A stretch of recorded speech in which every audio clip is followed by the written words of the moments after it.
January 12, 1945. Near the Vistula River, south of Warsaw, at T4:35 in the morning, the earth begins to convulse.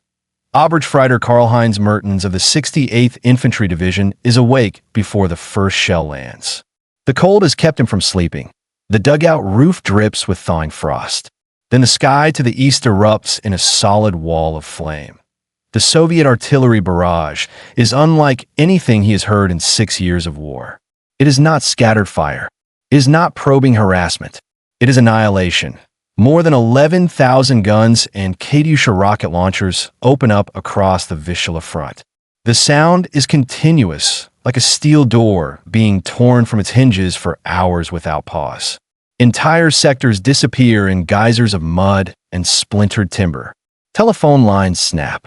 Vorwärts observation posts vanish. Das ist das Ende, someone mutters in the darkness. This is the end. The Red Army's first Belarusian front under Marshal Georgy Zhukov and the first Ukrainian front under Marshal Ivan Konyev are unleashing what will become known as the Vistula Oder Offensive. For months, Soviet forces have built up men, tanks, and ammunition along the river. Now, they move with terrifying precision. Behind the artillery curtain, T-34-85 tanks roll forward, their diesel engines growling beneath winter camouflage. Infantry in white smocks advance through smoke and drifting snow. Engineers drag assault bridges across frozen streams. Within hours, German defensive belts, supposedly layered and resilient, are shattered. General Oberst Joseph Harp's Army Group A is stretched thin, undermanned, and short on reserves. Many divisions exist only on paper. Panzer units that once boasted hundreds of tanks now field barely a few dozen operational vehicles. Panthers and Panzer IVs with worn tracks and exhausted crews. Mertens claws out of his collapsing trench and runs for a secondary position. He sees a Stu G3 assault gun burning. Its commander slumped half out of the hatch. Soviet artillery creeps forward methodically, smashing anything that might resist. The front is not bending that IT is breaking to be. Why January 14th, Soviet spearheads punch through at multiple points. German communications dissolve into fragments. Half-heard orders, desperate pleas for ammunition, reports of tanks where none should be. The speed is incomprehensible. For years, German civilians have been told that the Eastern Front is holding firm. That miracle weapons, V-weapons, jet fighters, secret reserves will stabilize the war. That the Reich remains secure. But in reality, the Red Army is advancing up to 30 miles a day. Snow-covered roads clog with retreating Wehrmacht columns. Horse-drawn wagons mix with battered trucks. Civilians in East Prussia and Silesia begin to flee westward, their belongings piled high under blankets stiff with frost. The rumors spread faster than the Soviet tanks. They've crossed the Vistula. They've broken through. They're coming. In Berlin, Joseph Goebbels assures the public that countermeasures are underway. Newspapers speak of elastic defense and strategic withdrawals. But no communique can disguise the scale of collapse. The BY January 17th, Warsaw falls. The BY January 19th, Lodz is in Soviet hands. The map in the Führerhauptquartier is updated daily, red arrows thrusting westward in long, unstoppable strokes. Hitler rages, demanding units that no longer exist. Orders are given for divisions to hold positions already overrun on the frozen plains of Poland. The German army is no longer conducting a fighting retreat. The IT is being swept aside. And beyond the smoke and fire, one geographic word begins to circulate in whispers among soldiers and civilians alike. Oder, the river that guards Berlin. The river that no one believed the Soviets could reach before spring, if at all. Yet the thunder from the east does not slow that IT grows closer. January 23, 1945. Near Poznan, western Poland, that a column of T-34-85 tanks cuts across the snow-covered highway, their tracks grinding ice into powder.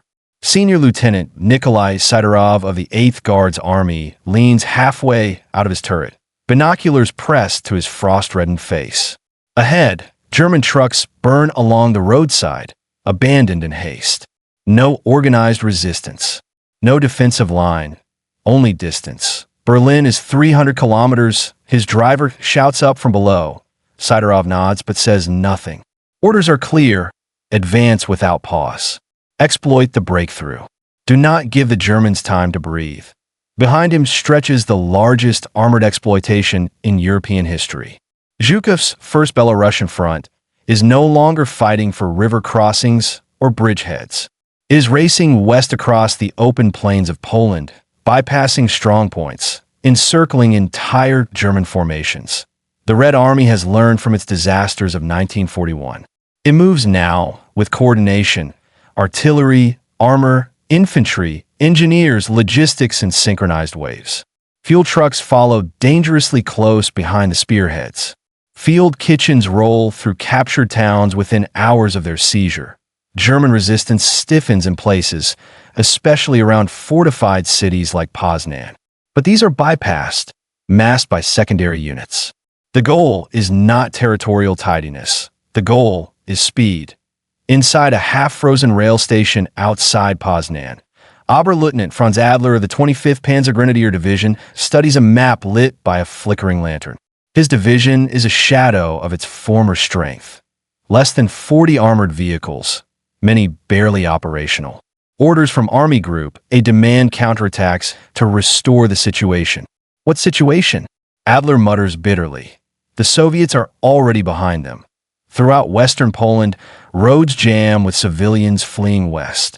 Horse-drawn sleds creak under mattresses, suitcases, and frightened children wrapped in blankets. Mothers clutch infants against the cold.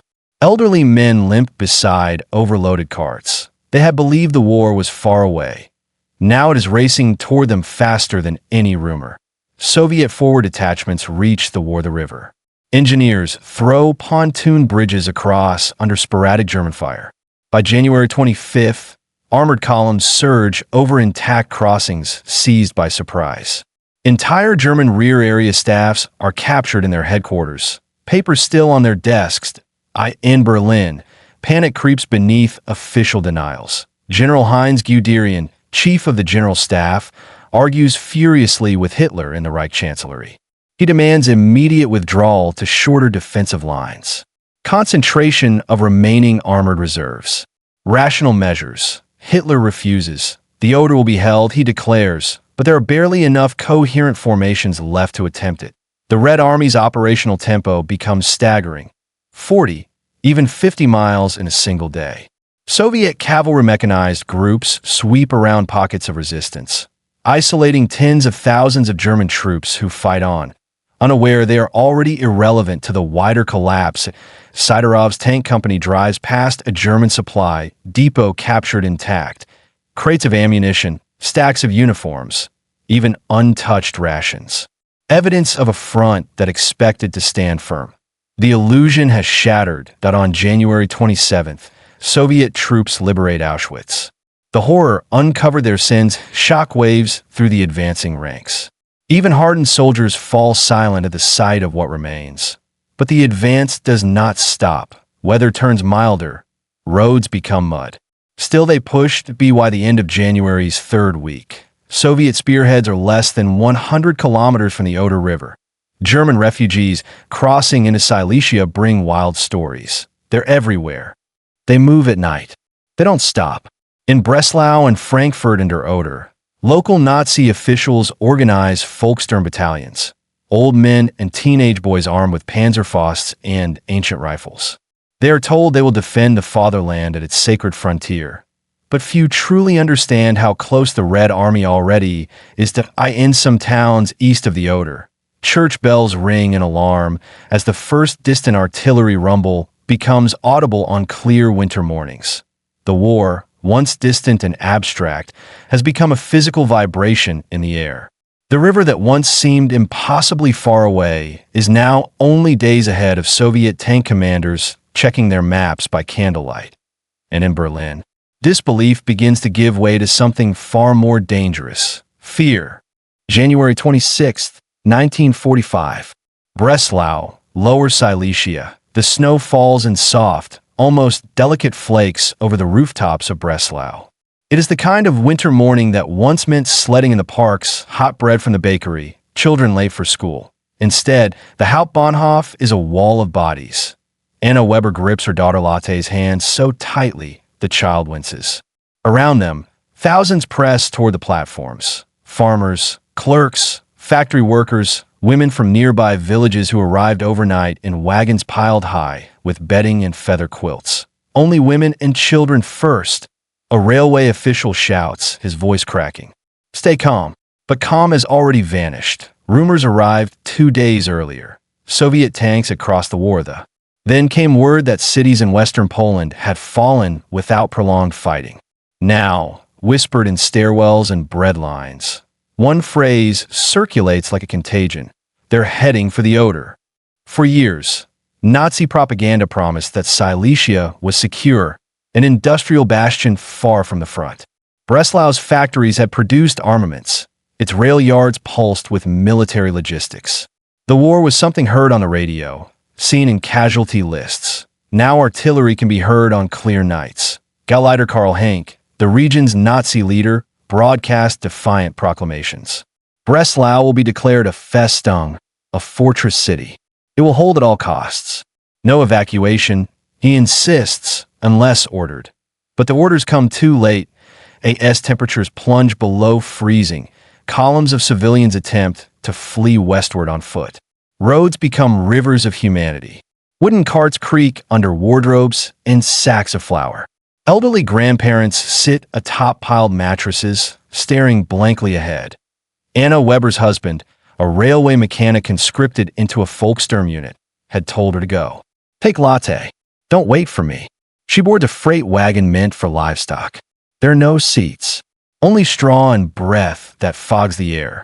When the train finally lurches forward, it moves at a crawl, stopping repeatedly as military transports demand priority. Beyond the city, Wehrmacht remnants struggle to form defensive lines along the Oder's eastern approaches. Units of the 17th Army dig shallow trenches into frozen ground. Panzerfaust are distributed to boys barely 16 that Oberstfreiter Dieter Klein stands on the riverbank near Steinau, staring east through field glasses. Smoke smudges the horizon that he had believed the Oder was months away from danger. The river is wide here, 200 meters across in places. It has always been described as a natural barrier, a final shield before the German heartland. But Klein has seen what the Red Army can do. Have we blown the bridges? He asks his lieutenant. Some, comes the answer. Not all. Explosives are hurriedly placed on steel trusses. Engineers work with trembling hands. Each detonation shakes the ground and sends girders crashing into icy water below. Yet the destruction feels symbolic. Too late, but on January 28th, Soviet forward units reach the Oder near Appeln. Reconnaissance patrols probe for crossings. Artillery observers begin registering targets on the western bank, in villages along the river. Civilians stare in disbelief at distant Soviet patrols visible through binoculars. They had been told the Red Army would be stopped in Poland, that counterattacks were forming. Instead, the enemy stands at the water's edge. In Berlin, Hitler issues orders forbidding unauthorized withdrawals. Any commander who retreats without permission will face execution. The Oder line must hold, but the reality along the river is chaos, shattered units, improvised defenses, civilians clogging every road. As Anna Weber's train grinds westward through the night, she hears distant booms rolling across the plains. Not thunder, artillery. The war has reached the river no one believed would be threatened, and the Red Army is not pausing at its banks. January 30th, 1945. Kustrin on the Oder River. The river lies under a skin of broken ice, gray and sluggish beneath a sky the color of ash. Lieutenant Ernst Vollmer of the 606th Infantry Division stands inside a half-destroyed pillbox overlooking the eastern bank. His breath fogs in the freezing air as he adjusts his field glasses. Through drifting smoke, he sees them, dark shapes moving among the skeletal trees. Low silhouettes of T-34s positioned hull down behind the embankment. Infantry in white camouflage smocks fanning out along the shoreline. They're here, he says quietly. Not patrols. not raiding parties in army. Only weeks earlier, Kustrin had been an unremarkable garrison town, its medieval walls and railway junction of strategic importance, but far from the fighting. Now, it is designated a Festung. Hitler has ordered it held to the last man. Its bridges have been prepared for demolition, though some still stand, crowded with retreating units. At 5 a.m., Soviet artillery opens fire. The bombardment is shorter than the one that shattered the Vistula line, but precise. Heavy 152 mm shells smash into riverbank positions. Mortars rake German trenches. Machine guns chatter from concealed nests across the water. Then the first assault boats push off. Soviet sappers paddle through drifting ice floes, hunched low, rifles slung across their backs. Some boats capsize under machine gun fire. Men vanish into the freezing current.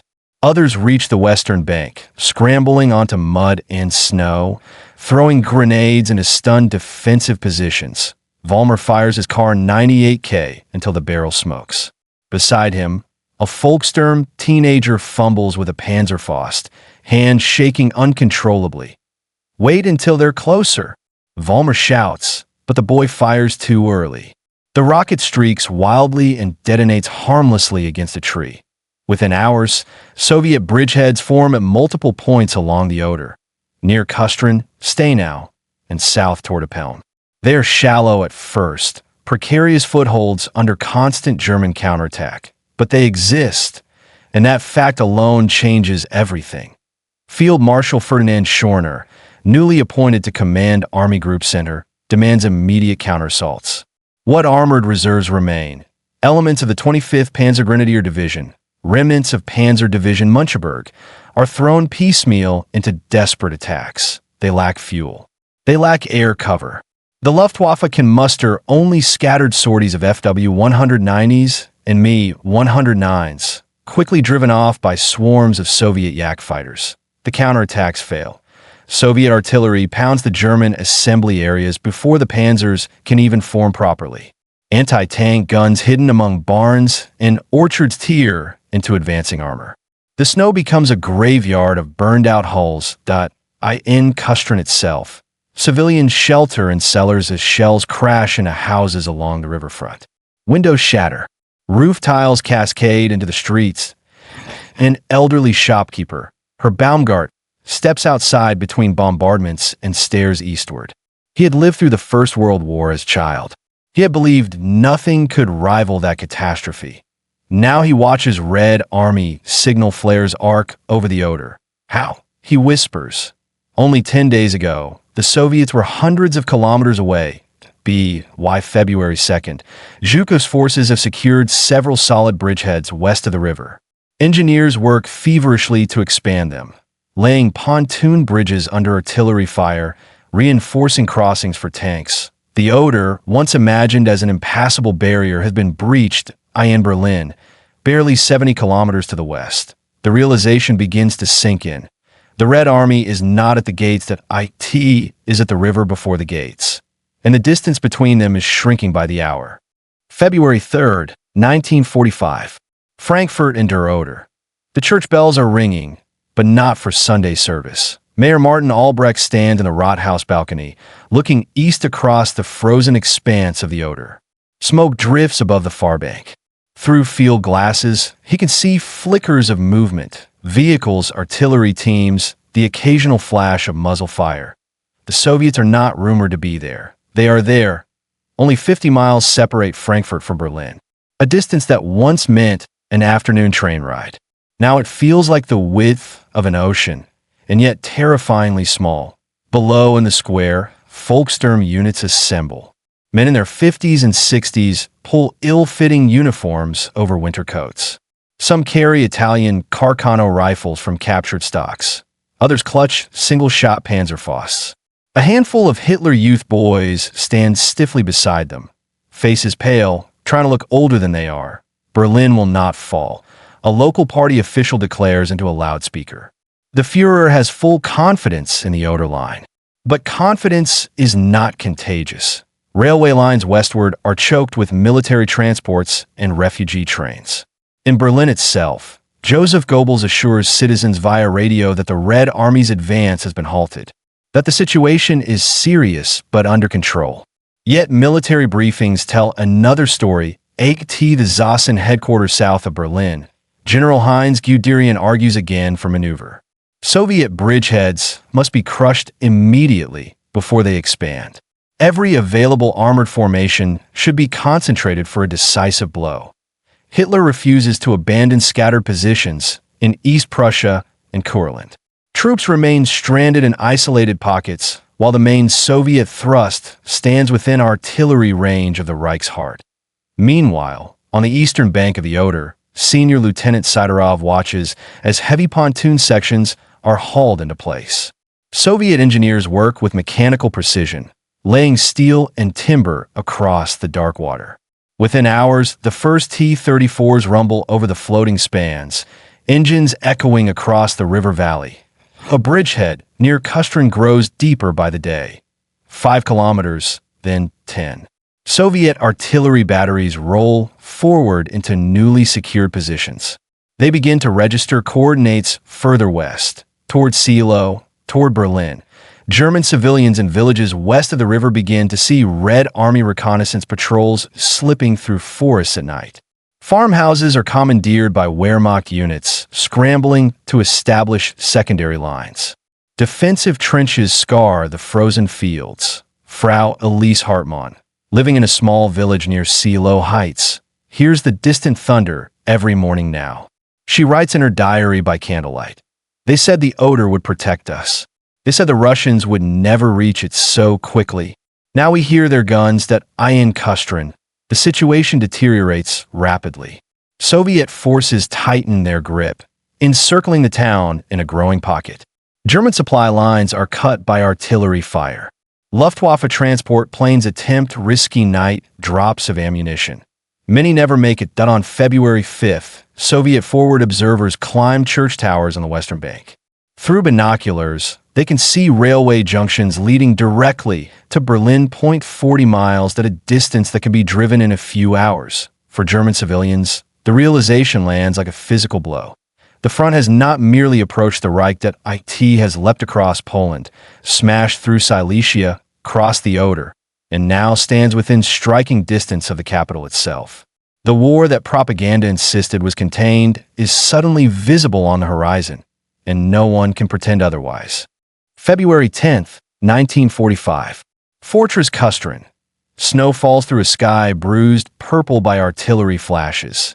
Inside the old Prussian fortifications, Hauptmann Wilhelm Kruger moves between shattered buildings, boots crunching over glass and brick. Kustrin is no longer a town. It is a pocket. Soviet forces have tightened the noose from north and south, severing rail and road links. What remains of the German garrison, elements of the 606th Infantry Division, Volkssturm battalions, fragments of retreating units, now fight in isolation on the West Bank bridgehead and within the town itself. Kruger pauses at a cellar entrance where civilians huddle in darkness. An elderly woman clutches a rosary. A young mother rocks a silent child. They look at him not with hope, but with questions he cannot answer. When will relief come? Someone asks. He forces a nod. Soon. But he knows the truth. Relief would require armored reserves the Wehrmacht no longer possesses. Outside, Soviet artillery methodically pounds the perimeter. Heavy 203mm howitzers lob shells that flatten entire blocks. Buildings collapse inward, sending plumes of dust into the frozen air. Each detonation shakes the ground like an earthquake. Across the river, Zhukov's headquarters coordinates the expansion of the Kustrin bridgehead. The Red Army has learned to grind down fortified positions without reckless frontal charges. Artillery first, then infiltration, then armor. Senior Lieutenant Sidorov's tank company advances cautiously through orchards west of the Oder. The objective is not yet Berlin. It is securing depth, eliminating German counterattack potential. Yet every Soviet officer knows the larger significance. Kustrin is the gateway to the Seelow Heights, and beyond them lies Berlin. German attempts to break the encirclement falter. Panzer Division Muncheberg, hastily assembled with a mix of Panthers, Panzer IVs, and even a handful of Tiger IIs, launches counterattacks along narrow forest roads. Fuel shortages limit their movements. Soviet anti-tank guns, expertly concealed, knock out several panzers before they reach effective range. Kruger watches one such attempt from a rooftop ruin. A Panther roars forward, firing its 75mm gun at muzzle flashes across a field. Moments later, it erupts in flame, turret hatch blown open by the blast. There will be no breakout. That be why mid-February, Kustrin is fully encircled. German radio operators inside the town send desperate transmissions to Army Group Vistula, newly formed under Heinrich Himmler, an appointment that stuns professional officers. Himmler has no operational experience commanding a front of this magnitude. Yet Hitler insists on loyalty over competence. In Berlin, the atmosphere shifts perceptibly. Air raid sirens still wail at night as Allied bombers strike from the west. But now there is another, more intimate dread. The Russians are within artillery range. On clear days, distant rumbling carries faintly toward the capital. Some insist they can hear it from the eastern suburbs. Goebbels continues to promise miraculous reversals. Posters appear calling for total resistance. The Volkssturm is mobilized en masse. Factory workers handed armbands and Panzerfausts, but maps in military headquarters show the truth in red ink. The Kustrin bridgehead widens daily, from its edge to Berlin. Less than 70 kilometers in the cellars of Kustrin, civilians whisper to one another in disbelief. How did they come so fast? Just weeks ago, the front was hundreds of miles away. Now, the Red Army stands at the threshold of the Reich's capital, and the fortress meant to block them is crumbling from within. March 1st, 1945. Seelow Heights, east of Berlin.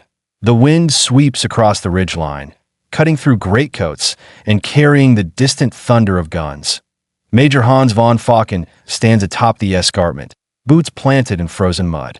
Before him stretches the Oder Bruch, a broad floodplain of marsh and low fields through which the Oder snakes westward. In clear weather, one can almost imagine peace here. Farmhouses, the landscape. Thin roads trace toward Berlin. Now the plain is a killing ground waiting to be activated. Von Falken commands a battered regiment assigned to defend the Seelow Heights, the last natural defensive barrier before the capital. Behind him lie only 55 kilometers of open road to Berlin, but he studies the eastern horizon through Zeiss binoculars. Smoke rises in multiple columns where Soviet artillery continues to pound Kustrin and its surroundings. The bridgehead there has become a solid platform. Rail lines repaired, pontoon bridges strengthened to carry heavy armor. They're building up, his adjutant says quietly. Von Falken nods. They're not in a hurry anymore. That is what terrifies him most. The Soviet advance from the Vistula to the Oder had been a lightning strike, hundreds of kilometers in weeks. But now, at the river's western edge, the Red Army pauses, not from exhaustion, from preparation. Marshal Zhukov understands that Berlin cannot be taken by reckless charge. The Seelow Heights offer commanding ground over the floodplain. German artillery positioned here can fire down onto any assault crossing the Oderbruch. The Soviets assemble overwhelming force. Thousands of guns are moved into concealed positions east of the river. Tank armies refit. Ammunition stockpiles rise like small hills near the pontoon bridges. Infantry divisions dig into expanded bridgeheads around Kestrin in Berlin. The population strains to comprehend the geography now spoken of in daily whispers. Kustrin has fallen. The Russians are at Seelow. They're only 40 miles away. 40 miles at a distance once associated with Sunday excursions or family visits to the countryside. Now it measures survival. Frau Elise Hartmann, whose village lies just behind the Seelow line, watches as Wehrmacht engineers lay mines in nearby fields. Wooden signs mark artillery positions among orchards. Anti-tank ditches are carved across narrow roads. Volkssturm boys practice with Panzerfausts in schoolyards. They'll stop them here. One of the boys insists to his friend, voice trembling but determined. They have to. Yet soldiers arriving from the east tell different stories. They speak of the artillery barges along the Vistula that turned forests into splinters, of Soviet tank columns advancing day and night, of German divisions dissolving in hours. Von Falken gathers his officers inside a commandeered farmhouse. "We hold this line," he says evenly. "If we fail, Berlin is open." No one speaks a retreat. It is forbidden by decree. Field Marshal Walter Model, commanding Army Group B in the West, may maneuver skillfully against the Allies, but here in the East flexibility is a crime. The Silo Heights are not merely a military position. They are the psychological last stand. Across the river, Senior Lieutenant Sidorov receives fresh ammunition and replacement crew members. He writes a brief letter home in pencil that we are close now. Very close to T-night. Soviet searchlights sweep the sky experimentally, probing clouds, rehearsing for something larger. The pause is deceptive. The Red Army is not stalled at the Oder, IT is coiling. And the German civilians west of the river, those who believe the Oder was the final shield, begin to understand that even this line may soon dissolve under the weight gathering on the far bank. March 15th, 1945. Eastern outskirts of Berlin. The morning tram rattles along Frankfurter Allee, sparks flashing from overhead wires. Commuters sit in heavy silence, newspapers folded tightly in gloved hands. The headlines speak of steadfast resistance, of heroic defenses along the Oder. But when the tram pauses near Lichtenberg, a faint vibration trembles through the windows. At the T first it is mistaken for construction. Then it comes again, low, distant, rhythmic, artillery. Frau Marta Klein steps off the tram and looks eastward instinctively, though nothing can be seen beyond rows of soot-darkened buildings. She has lived in Berlin her entire life. She survived the inflation, the political street fights, the rise of Hitler, the early victories of the war. She never imagined hearing enemy guns from her own city. The distance from the Soviet bridgeheads near Kustrin to Berlin's eastern districts is now scarcely more than 60 kilometers. On certain days, under the right atmospheric conditions, the sound carries. Inside the Reich Chancellery, Hitler studies situation maps in the Führerbunker's dimly lit conference room. Red pencil lines mark Soviet positions at the Oder. Reports indicate continued buildup, tank armies identified, artillery concentrations increasing daily. General Heinz Guderian has already been dismissed after another heated confrontation. His warnings about overwhelming Soviet strength went unheeded. In his place stand commanders more compliant, if no more capable. Army Group Vistula, under Himmler, struggles to coordinate defensive preparations. Professional officers privately despair at the SS leader's inexperience. Yet loyalty remains the currency of survival. In the Tiergarten, anti-aircraft guns still point westward, awaiting Allied bombers. But new batteries are quietly oriented east. The war is closed in from both directions. TA Munitions Factory in Marzahn. Teenage girls assemble Panzerfaust warheads under dim lights. They whisper during breaks. My cousin says the Russians are already across the Oder. No, they've been pushed back. But why can we hear them? Propaganda posters plastered on brick walls proclaim der Endkampf beginnt. The final battle begins. Goebbels addresses the nation via radio, voice rising with theatrical defiance. Berlin, he declares, will be a fortress no enemy can conquer. Yet evacuation trains continue to depart westward when tracks are available. Government offices quietly burn archives. Museums pack artworks into crates. The contradiction is visible everywhere. On March 20th, Soviet reconnaissance units push patrols deeper west of Kustrin, testing German reactions along the Oderbruch. Artillery duels intensify. German gunners on the Silo Heights fire ranging shots into the marshlands, probing likely assembly areas. Major von Falken receives updated intelligence. Zhukov now commands over 1 million men along the Oder front. Thousands of guns. Nearly 3,000 tanks. The numbers are staggering. They will strike soon, his adjutant says. Yes, von Falken replies, staring eastward. And when they do, it will not be like Poland. It will be everything. In Berlin's eastern districts, civilians begin sleeping in cellars not only for air raids, but for what might come from the east. Marta Klein kneels beside her bed that night and listens. The guns rumble again, faint but undeniable. The Red Army has reached the Oder, and Berlin can hear them breathing. April 16th, 1945. 3 a.m. Oderbruch, east of the Seelow Heights. The night explodes into daylight. More than 9,000 Soviet guns and Katyusha rocket launchers fire in unison. The concussion flattening reads across the marshland. Searchlights snap on behind the artillery lines, their beams angled low to silhouette the German defenders on the heights. Senior Lieutenant Nikolai Sedorov grips the rim of his turret as the barrage rolls overhead in waves. The air smells of cordite and churned earth.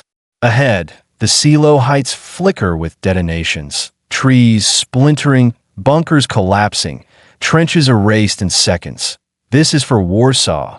His gunner mutters that on the heights, Major Hans von Falken feels the ground convulse beneath him. Telephone lines die almost immediately. Runners stumble through mud with fragmentary reports. Forward trenches obliterated, artillery batteries hit. Units scattered. The bombardment continues for nearly 2 hours.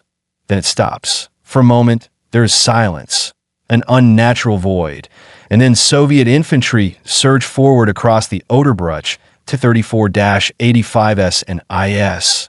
2 heavy tanks grind through the marshy ground, their tracks throwing up sheets of mud. Engineers clear mines under fire. Assault units push toward German strongpoints that survive the barrage. Von Falken's surviving gunners open fire from concealed positions. 88mm guns bark from the heights, striking the first Soviet tanks as they crest slight rises. Several T-34s burst into flame, black smoke curling upward into the pale dawn. The floodplain becomes chaos. Soviet searchlights, intended to blind the defenders, instead illuminate attacking troops in ghostly brilliance. German machine guns rake the illuminated masses. Bodies fall into shell craters already filled with water. The Red Army's advance slows. Zhukov, observing from a forward command post, receives reports of heavy resistance.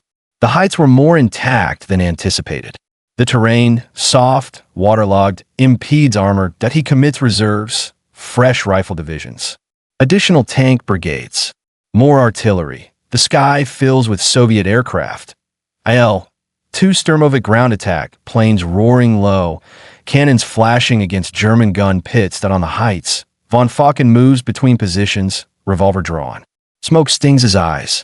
He sees Volkssturm boys firing Panzerfaust at close range, some successfully knocking out tanks before being cut down. "We hold," he shouts. But by afternoon, the first Soviet units reach the lower slopes. The weight of numbers becomes unbearable. Entire German companies vanish under artillery concentrations. Ammunition runs low. Communications are fragmentary at best. In Berlin, windows rattle as the distant barrage rolls westward.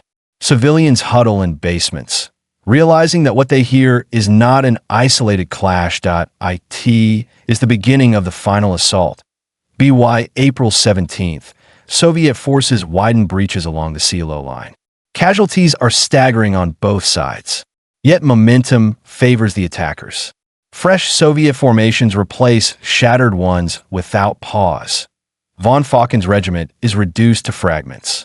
He watches through smoke as Soviet infantry crest the ridge in small groups, firing submachine guns. The heights, the last great defensive barrier, are slipping away on April 19th. The Seelow Heights fall.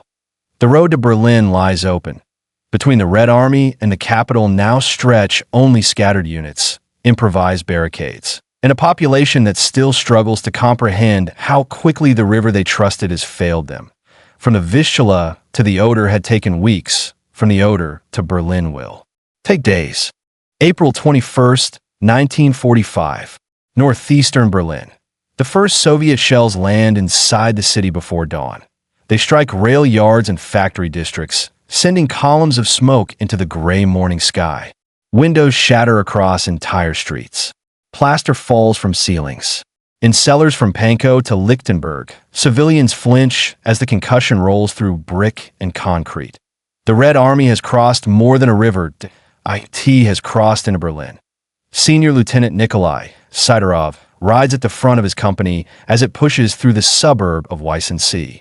Resistance is scattered but fierce. Panzerfaust teams firing from doorways, machine guns positioned behind overturned trams. His T-34's 85mm gun blasts apart a barricade made of cobblestones and furniture. He remembers January, the frozen banks of the Vistula, the long rush across Poland. IT feels like another lifetime. In the city center, Joseph Goebbels orders broadcast declaring that Berlin will fight street by street. Volkssturm units and Hitler Youth detachments take up positions at intersections. SS formations establish strong points in government buildings. But the scale of Soviet force is overwhelming. Zhukov's armies approach from the east and north. Konyev's first Ukrainian front drives in from the south, racing to encircle the capital entirely. The ring tightens hour by hour. Frau Marta Klein crouches in her apartment cellar with neighbors as dust filters down from above. She remembers hearing the distant rumble weeks earlier and thinking it impossible. The Oder will stop them, people had said. Now Soviet artillery fires from inside the city limits. On April 23rd, Kustrin, once the critical gateway, lies fully in Soviet hands, its ruins smoldering. The Silo Heights are behind them. The river that was meant to shield the Reich has become merely a landmark on the road to collapse. Inside the Führer bunker, Hitler studies a situation map marked with red arrows converging from all sides. Communications with many units are severed. Counterattacks, ordered days earlier, never materialized. Divisions that exist on paper have dissolved in reality. He speaks of phantom armies maneuvering to relieve the city. Outside, Soviet tanks advance along Frankfurter Allee on April 25th. Berlin is fully encircled. The journey from the Vistula to the Oder had shattered German defenses. But it was the crossing of the Oder, the unthinkable speed the bridgehead secured in winter, that broke something deeper: belief. German civilians had trusted geography. They had trusted rivers and distance. They had trusted proclamations of impregnable lines. Yet in less than 3 months, the Red Army had advanced nearly 500 kilometers, breached the Oder, crushed the Silo Heights, and entered the capital itself.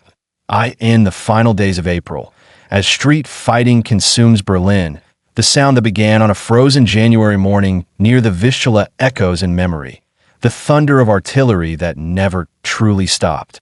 For those who live along the Oder, the disbelief never fully faded. The river had seemed eternal, but in 1945, it was only water.